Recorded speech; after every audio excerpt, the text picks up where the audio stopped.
Mesdames, Messieurs, bienvenue à cette grande édition du journal sur Canal Congo Télévision. D'abord, cette information de réaction après la réaction, plutôt les déclarations du chef de l'État, Félix-Antoine Tshisekedi, lors de la cérémonie d'échange de vœux avec le corps diplomatique accrédité en République démocratique du Congo. Félix-Antoine Tshisekedi dit n'est pas dialoguer avec le Rwanda aussi longtemps qu'il occupe une portion de notre territoire. Suivez tour à tour la réaction de l'analyste politique Joseph Kongolo ainsi que les délégués généraux de la société civile émergence du Congo, Jean-Fidèle Boyo au micro d'Esrak Ngimbi et Bob Zamba. Un chef d'État. L'analyste politique Joseph Kongolo parle de l'élément nouveau dans la déclaration du chef de l'État sur l'agression rwandaise faite lors de la cérémonie d'échange des vœux avec les corps diplomatiques accrédités en RDC. Ce qui est vrai, l'élément nouveau dans cette déclaration, c'est que le président de la République a un élément nouveau, c'est que c'est la plénitude du pouvoir. Il a un pouvoir, n'est-ce pas, plus large qu'avant aujourd'hui. Il a un contrat personnel avec le peuple.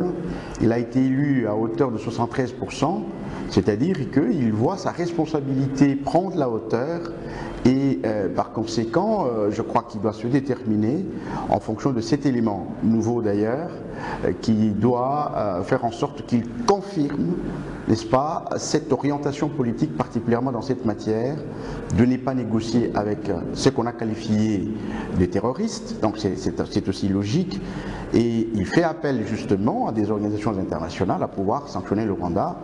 Donc je trouve que le seul élément nouveau dans cette déclaration, c'est plutôt l'étendue de pouvoir qu'il a reçu de la part du peuple. Dialogue pour aboutir à quel résultat, s'interroge Jean-Fidèle Boyo, délégué général de la société civile émergence du Congo. La décision du chef de l'État a été motivée parce que tout le monde n'est pas d'accord avec ce qui s'est passé à l'est de la République démocratique du Congo. Certes, l'M23 au départ, ce sont des Congolais, eh bien, ils sont mélangés, ils ont maintenant l'appui des étrangers et pour tuer et sacrifier les Congolais, c'est là où ça ne tient pas. Si derrière l'M23, il n'y avait pas les étrangers, ça allait être plus facile à négocier. Mais tant que les étrangers sont derrière ces Congolais, ces groupes de Congolais, ça pose des problèmes. Et maintenant aussi, s'il faut dialoguer, parce que nous avons suivi les évêques demander le dialogue, ça comme les pasteurs, c'est tout à fait normal. Mais maintenant, le problème, c'est de savoir pour aboutir à quel résultat. Si aujourd'hui, l'M23 et le gouvernement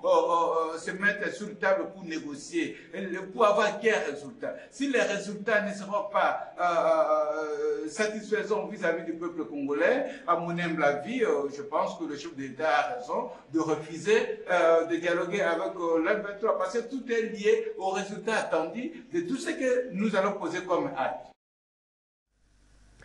Dans un autre chapitre, sachez que les Congolaises et Congolais attendent avec impatience la formation du nouveau gouvernement qui sera capable de trouver solution aux problèmes de la République qui s'y posent.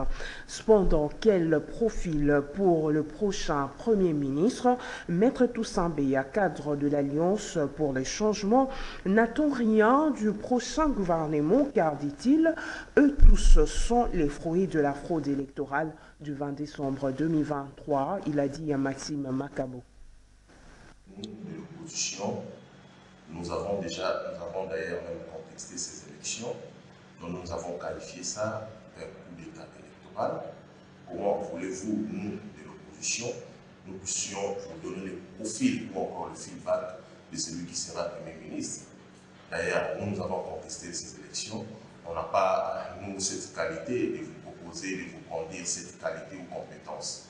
Mais qu'à cela ne tienne, nous avons que ça comme patrie, nous avons que ça comme nation, si nous allons léguer à nos enfants et aux futurs arrière-petits-fils. Ben, je pense qu'un Premier ministre doit avoir plusieurs critères, qualité également, ainsi que la compétence. Étant donné que la compétence est d'attribution, si on aura dans ce pays un Premier ministre qui va s'occuper dans ce que nous appelons le social, le quotidien de tous les Congolais, tant mieux, parce que nous avons vécu avec des spectacles, des tournements, plusieurs choses que nous avons qualifiées à l'époque. Nous avons dit que ce n'était pas digne d'être appelé un grand Congo, parce que nous avons aujourd'hui, ici, ces élections, les parodies électorales, et la majorité va se créer. Tshisekedi aujourd'hui s'est dit qu'avoir une majorité, c'est à lui de faire un choix, ainsi qu'avec sa majorité. Ce n'est pas à nous, l'opposition, de décréter, de dire que voilà les qualités ou encore les critères que nous pouvons avoir un Premier ministre. Nous pensons que nous avons rejeté ces élections. Et nous disons ceci à la population, à tous les Congolais, d'être vigilants parce que ces régimes, ou encore les futurs premiers ministres, nous espérons qu'il ne va rien apporter pour ces pays. Et puis, Maître Yannick Vumbi du parti politique ARCN de Bitakwira Justin estime que le profil d'un prochain Premier ministre est celui d'un homme consciencieux, patriote, avoir une forte personnalité capable de résister à la corruption et la fraude. Maxime Makabo. Après la prestation des serments du chef de l'État Félix Antoine Tshisekedi Tshilombo et de l'ouverture de la session extraordinaire à l'Assemblée nationale, les Congolais attendent avec impatience la formation d'un nouveau gouvernement capable de trouver solution aux problèmes qui se posent. Quel profil pour le prochain Premier ministre? Maître Yannick Vumbi, porte-parole du parti RCN de Justin Bitakwira, reste formel. Le Premier ministre, ce poste, il est très capital pour mettre en pratique la vision du président de la République. Et conformément à la Constitution, c'est lui qui conduit la politique générale du pays à travers le gouvernement. Et donc, quel est son profil? Il doit être un messier consciencieux, celui qui a la conscience professionnelle. Il doit avoir le patriotisme, aimer son pays jusqu'au sacrifice suprême. Il doit avoir une forte personnalité, capable de résister à la corruption, capable de résister à toute forme de tricherie. Mais au-delà de ça, il doit avoir une grande capacité de réflexion. Quand on est Premier ministre, on gère plus de 80 millions, même 100 millions de Congolais. C'est vous qui gérez au quotidien la res publica. Vous devez avoir une grande capacité de réflexion pour donner des solutions aux problèmes des Congolais, aux différents problèmes des Congolais. En fait, l'intelligence d'un Premier ministre, c'est la capacité de s'adapter dans des circonstances nouvelles en vue de trouver des solutions aux problèmes des Congolais. S'il ne trouve pas de solutions aux problèmes des Congolais, il sera un très mauvais Premier ministre, malheureusement. Revenons à présent sur l'installation de députés nationaux de la nouvelle législature ainsi que du bureau d'âge à l'Assemblée nationale. Approché par notre reporter, le député national John Kabea promet de travailler pour l'intérêt de la population. Il est au micro de Bob Zamba. Élu député national pour le compte du Kasaï central, John Kabea, qui a pris part à la session consacrée à la validation des mandats des nouveaux élus et la mise en place du bureau d'âge, dit conjuguer des efforts pour répondre aux besoins du peuple étant donné qu'il maîtrise mieux les réalités de ses électeurs. Les syndicalistes de mon peuple. Je suis le gouverneur de la province du Kasaï central jusque-là. Je connais la réalité de notre province.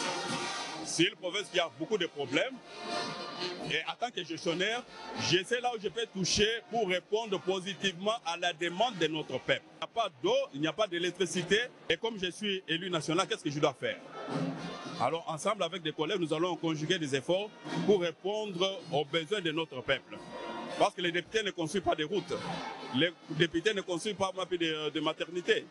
Les députés ne construisent pas de centres de santé. Mais nous sommes là pour légiférer et pour faire des recommandations au gouvernement central à ce qu'il puisse répondre à nos demandes en tant qu'élus du peuple. Et c'est pour vous dire que personne ne va plus aller dans le sens contraire dans l'intérêt de notre peuple.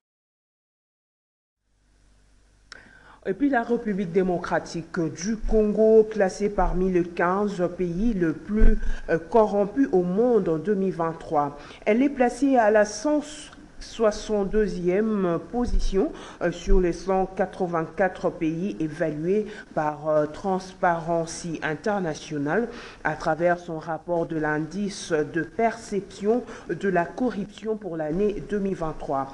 Ainsi, en réaction, le président de la ligne congolaise contre la corruption, Ernest Pararo, parle de conséquences qui peuvent découler du maintien de la République démocratique du Congo à cette position. Suivez. La corruption a des conséquences énormes et particulièrement des conséquences au niveau sécuritaire. Et lorsque l'insécurité est érigée dans un État, on ne peut pas avoir des investissements. Les emplois ne pourront pas être créés étant donné que la plupart des investisseurs privés ou publics auront peur d'aller investir dans un pays où la sécurité est volatile. Et c'est que le message que nous voulons faire passer, c'est que le gouvernement devrait prendre en compte la question de la corruption et que ça soit une question qui est transversale dans tous les sujets, dans toutes les thématiques, pour qu'on puisse commencer à réformer et à lutter efficacement contre ces fléaux-là. Lorsque le chef de l'État avait pris le pouvoir en 2019, il s'était engagé à lutter contre la corruption. Il a créé des institutions, il a créé des services étatiques pour effectivement lutter contre cette corruption. Mais malheureusement, après 5 ans, nous avions constaté que la plupart des dossiers qui étaient auprès des cours et tribunaux, vous serez d'accord avec moi que tous ces dossiers, toutes ces personnes sont libres aujourd'hui. Et pourquoi ils sont libres? Parce que, effectivement, c'était un engagement individuel du président Tshisekedi qui n'a pas associé les autres acteurs politiques pour dire, écoutez, nous allons gérer ensemble, mais il y a des limites. Et une des limites, c'est lutter contre la corruption. Donc, et c'est pour cela que l'engagement de tout un chacun est indispensable pour lutter contre la corruption.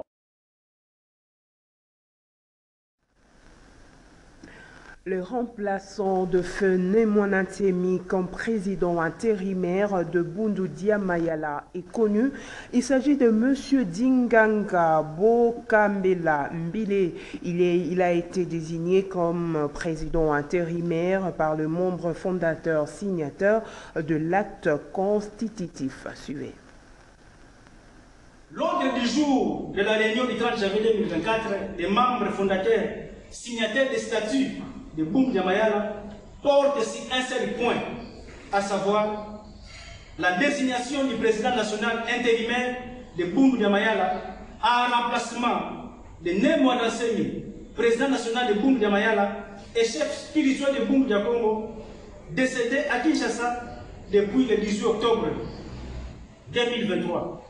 Conformément à l'article 41, alinéa 4 des statuts notariés de Bundu Dia Mayala. Après débat et délibérations, les membres fondateurs signataires de l'acte constitutif présents à la réunion du 30 janvier 2024 à 16h, en présence du président du comité des sages et président du comité de suivi des résolutions du dernier congrès, du deuxième congrès de mars 2023, le congrès de BDKPDM, sont convenus par consensus que Dinganga Bokembela Mbile, membre fondateur de Bundu Dia Mayala, est désigné par les membres fondateurs signataires de l'acte constitutif participant à la réunion 6 mentionnée comme président national intérimaire pendant 4 mois, conformément au statut de Bundu Dia Mayala, alinéa 4 dans son article 41.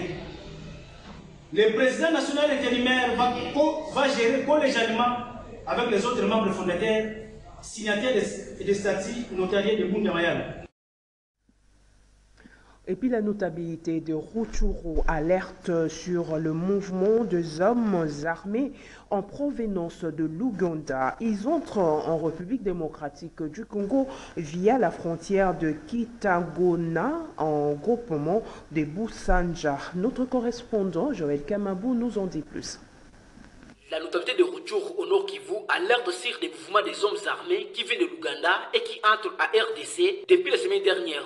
Ces hommes armés sont identifiés comme les militaires ougandais UPDF qui ont fait son entrée sur le sol congolais départ la frontière de Kitagoma, à groupement de Busanza dans ce territoire. Très choqué de cette traversée des militaires ougandais sur le sol congolais, et même au Kanapoussa, l'auteur de Rutshuru, se pose la question si comment les militaires ougandais à Beni semblent travailler en collaboration avec l'armée congolaise et à Rutshuru trahit à soutenir les rebelles du M23 RDF. Selon ce notable de Rutshuru, plusieurs membres du mouvement de la rébellion rwandaise sont logés à l'Ouganda comme Berta Bisimwa et Corneille Nanga. Nous avons plusieurs preuves que les militaires ougandais sont aujourd'hui sur le sol congolais. Ça fait au moins 4 jours. Ils sont passés par Kitagoma, descendus vers Pena, Rutshuru Centre, et c'est plusieurs d'entre eux, des milliers, sont jusqu'à maintenant à Nyongera, Rutshuru, Kiwanja. Voilà pourquoi le gouvernement congolais devrait aussi sanctionner l'Ouganda, devrait interpeller l'Ouganda pour que nous puissions savoir la position claire de l'Ouganda. L'Ouganda nous aide, nous RDC, à combattre les ADF Nalu à Beni, aux côtés des FARDC, dans l'opération Shuja.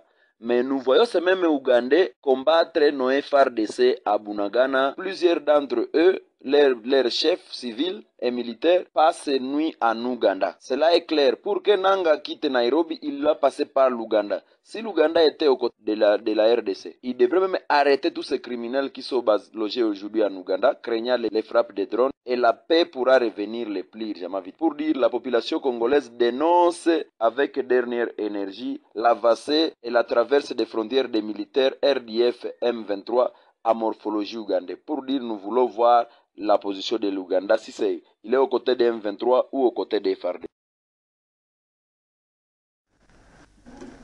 La route qui relie la province de la Tchopo à celle de Bazouélé reste impraticable et devient une casse-tête pour les usagers de cette route à caractère économique pour la Grande Orientale. D'où ces cris d'alarme de la population à l'endroit des autorités compétentes pour sa réhabilitation, un constat établi par Eddie Kabea.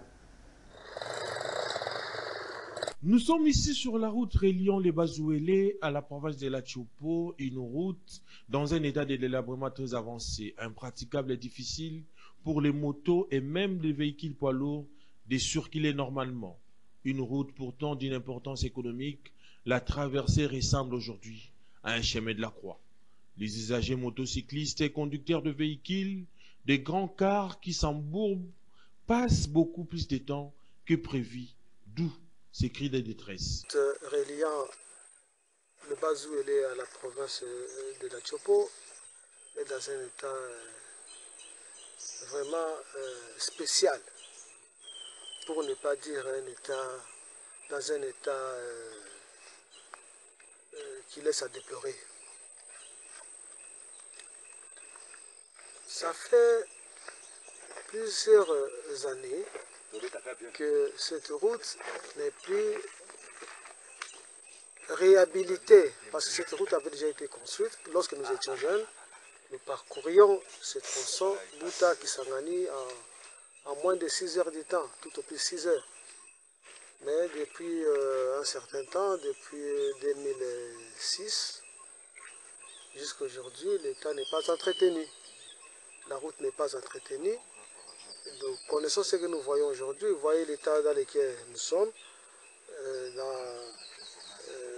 avec des jambières, un état pour ne pas être sali. Donc l'état de route est dans un état qui n'est pas bon. Ça nécessite vraiment à ce que les autorités, du point de vue national, jettent un peu un regard pour ce que la route soit réhabilitée. Il faut vraiment entretenir cette route, puisque c'est une route qui réduit des provinces, même plusieurs provinces. C'est une route qu'on appelle transafricaine, puisque ça commence de Mombasa jusqu'en Centrafrique. Donc c'est cette route ici. Donc l'État a intérêt à ce que cette route soit réhabilitée.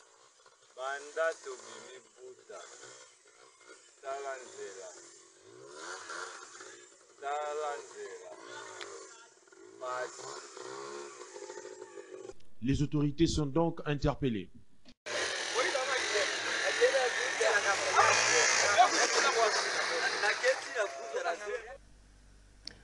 Parlons gastronomie avec la charcuterie locale qui attire de plus en plus des clients à Kinshasa avec ses prix à la portée de toutes les bourses. Les boudins rôtis se vendent sur toutes les grandes artères de la ville. Suivez. Pour vendre les boudins à Kinshasa, il faut de l'imagination pour attirer la clientèle qui préfère des produits à bas prix. Si les boudins frais semblent être plus hygiéniques, ils n'attirent pas grand monde. Les Kinois moyens préfèrent le rôti avec son apparence séduisante et son prix à la portée de toutes les bourses. Cette charcuterie rôti est moins exigeante par rapport au boudin frais. Ça va la viande à sauce. Ça la viande à sauce. À part la viande à sauce, ça la paix na ngulu pe a sali la ngope boudin. Donc on est tout ça là. Et ça la difficulté belé. So bio etekami bien tout le baby mais et c'est et da biso makasi pona futa pe mbonga palin roboko la pe bana. To futa mbonga ndaka na msala o to boko la bana pe na msala ngulu. Cependant, la fabrication de ces saucisses est parfois remise en question. Certains vendeurs de boudins frais se plaignent de la quantité exagérée de la farine de froment dont la consommation de cette sorte de charcuterie. Les fabricants font des économies sur la viande, ce qui rend le produit final presque insipide. Le vraiment le taux de farine, on a quatre vraiment deux kilos exactés. Tous les cas, parce que le bénéfice, parce que les gens ne sont pas si donc exact. On dit que nous sommes dans la charcuterie. Qui na charcuterie, nous avons le boudin, batiki biso boudin. Le boudin rôti demeure le préféré des consommateurs quinois malgré ses problèmes d'hygiène. La présentation séduisante avec de l'huile qui les fait briller et ses épices prononcées sont un appât pour les clients. Mesdames, Messieurs, ce journal est terminé. Merci de votre aimable attention et au revoir.